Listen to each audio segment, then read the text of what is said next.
Our first rotation is in the commodity barn, and we're going to meet Jason Moyer, who is a nutritionist for Cargill Animal Nutrition. So I want to welcome Jason and have him tell you guys a little bit about his role with Pennwood Farms. Hello, Jason. Hello, can you hear me all right? Yes, we can. All right, very good. Well, I'll go ahead and get started. My name is Jason Moyer, work for Cargill Animal Nutrition. Just to give you a quick background on myself, I grew up in Bucks County, which is in eastern Pennsylvania, about an hour north of Philadelphia. My grandfather and my uncle had a dairy farm there in '98. They had sold their cows. I went on to attend Delaware Valley College. It's university now. Started out as an agronomy major. Wasn't too keen on the crop side, so I ended up switching back to dairy science. So I completed my 4-year bachelor's in dairy science at Del Val. Also took some ag business courses. After graduating college, I moved to Franklin County, Pennsylvania, sort of in the center of the state. Worked at a 700 cow dairy there for a few months with their heifer barn and everything. They ended up moving that. So found my way out west here to Somerset County. Worked for Select Sires and Coba as an AI technician for about 1.5 years and started with Cargill in 2006. So I'll be going into my 15th year here with Cargill. So just to give you a little background, we're going to get into the feed stuffs here. Andrea hit on some of these already, but if you can see, and I'm not sure how good it'll come through on the screen, but cows are a great recycler. So we look at a lot of different things. You saw the piles. There's corn silage that we would use, the haylage, and then they have the dry hay. But then in that commodity barn where the feed truck was parked, we'll have some different things. This will be called like an amino plus. So this is sort of like a soybean meal. It's a byproduct of them getting soy oil. So there's a byproduct. Andrea touched on the wet brewer's grain. That's from where they would make beer. This is the leftover grain. We mix that in as well. Distiller's grain would come from up in, this is most likely from Clearfield, Pennsylvania. Ethanol production that they use in our fuel supply. This is a byproduct of making ethanol. Candy meal. This is a favorite of a lot of folks. It smells great. It smells like candy. It is more or less ground up chunks of candy. So then they would get a mineral mix. This is what I supply to the farm is a mineral mix. And then we mix it all together. And what you see in front of the cows is what they call a TMR, or total mixed ration. We'll get over to that in a second, but here will be an example of an analysis that we do. So periodically we'll stop and test. This is their corn silage that was open pit there in the trench 1. This was chopped here about 3-4 weeks ago. We got a sample on it.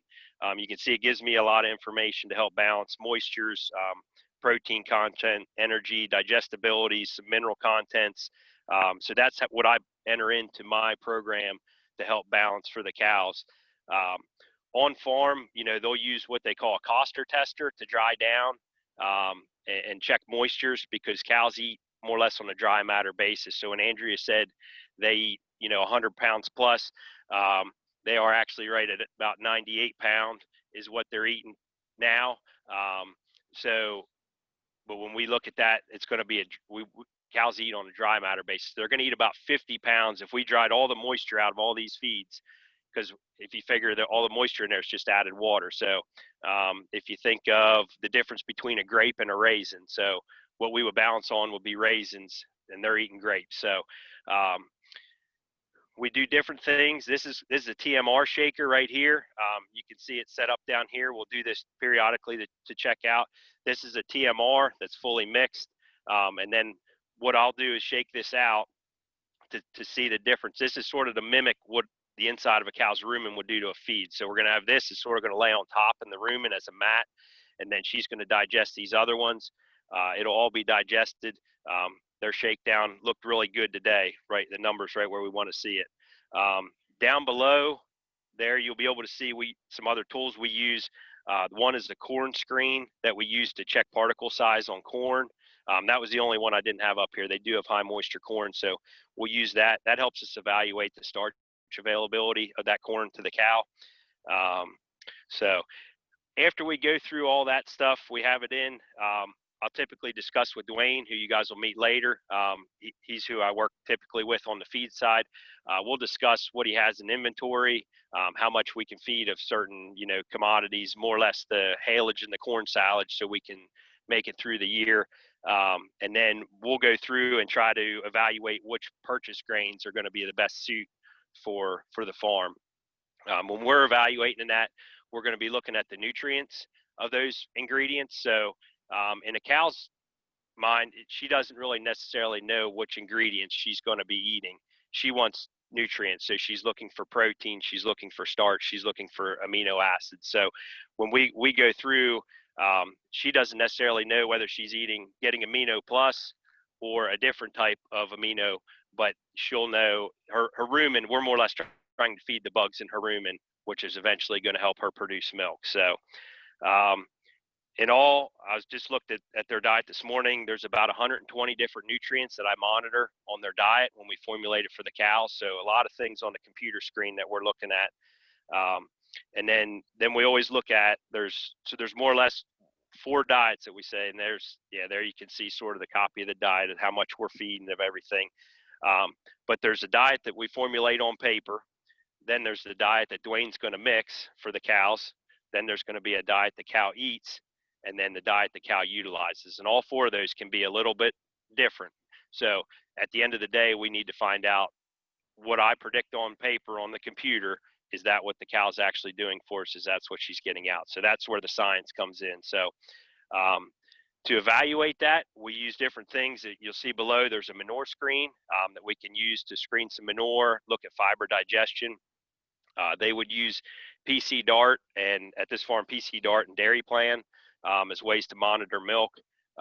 We would be able to call in or check online where they ship milk to. They check every tank load that leaves. Will be checked for butter, fat, protein, and those solids and things that we can check, because that's, at the end of the day, that's how these farms get paid, is on the components they're shipping out. The fluid milk matters, but it's the percentages and the pounds of components that we ship out the door. And then from there, we also monitor component efficiency. So how many components are we eating compared to what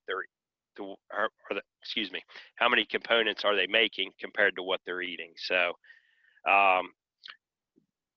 also do walkthroughs in the barn. So I'll walk through the barn, and then, we're looking at things like body condition, which is more or less what weight condition they're in. Are the cows skinny? Are they heavy? And then we can help adjust the ration to that. Also monitor foot health. Are we having any cows with sore feet? That's can be related to the ration. And then do we need to make adjustments to correct that if there's an issue? Also just look at cow behavior. I think somebody asked how much, the sleeping time of a cow. We want to see that cow laying ideally 11 to 13 hours a day. We'd like to see her laying in that stall. She won't be sleeping that whole time, but she will be resting. And that's when she's producing milk. So, and then I also work with Dwight, who will be Dwayne's brother, and Andrea's brother-in-law. Go over the reproduction, so find out if cows are getting pregnant, those sort of things. Cows that are calving, are they calving in with no health issues? Everything going well there. They have a foot trimmer that comes on farm once a week, more or less gives a pedicure to the cows. They trim them up. So see if they're seeing any issues there, and then any other health concerns that he may see. That's more or less what I had for that. And I'm just going to touch on real quick as far as my job in the industry. So I would work as the nutritionist / salesperson for Pennwood Farm. We have a lot of people in the background that may or may not be seen.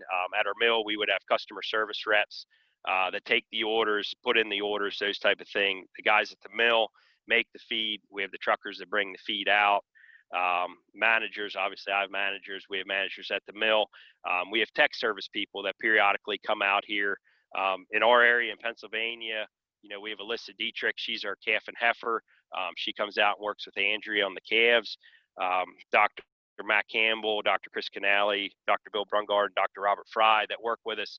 And depending on what issue I may have, I can reach out to those guys for technical assistance. 2 are PhDs, 2 are DVA, veterinaries. So it's a great resource for me, and that continues my learning. So I graduated college in 2004 and have continued to learn. And what we knew how to feed cows in 2004, 2006 when I started is way behind us now. There's so many different things we're looking at and things that come up every year, new nutrients we're looking at and ways of measuring things. So I think they wanted me to touch on, who would want to get into the job. If you would want to get into a job, things that you might want to do. First off, if you want to be a nutritionist, I think you have to like cows. So you got to be a cow person. The other thing, you should be a people person too, because that's my job, is working with the cows and the people both. So a college degree helps. It's not always mandatory, but it does help. Like I said, I took a degree in dairy science. Any animal science would do. And like I said, depending on what your dreams or aspirations may be, maybe, master's of science, PhD, or a veterinary degree down the road too. So one thing I would, we do work with a growing amount of Hispanic labor in the dairy industry. So Spanish, if you're in high school now and learn Spanish, and I did take 2 years of Spanish in high school, and I didn't use it for a lot of years, so I lost most of it. So that'd be another great resource I would tell you to have. So with that, I sort of covered everything. I don't know if I went too fast or too slow, but if there's any questions, I can take them quick, Heidi. Yeah, I think you did a great job, Jason. I appreciate you sharing all that. That's good information on if you want to be a nutritionist or have interest in that type of job. There's lots of opportunities out there.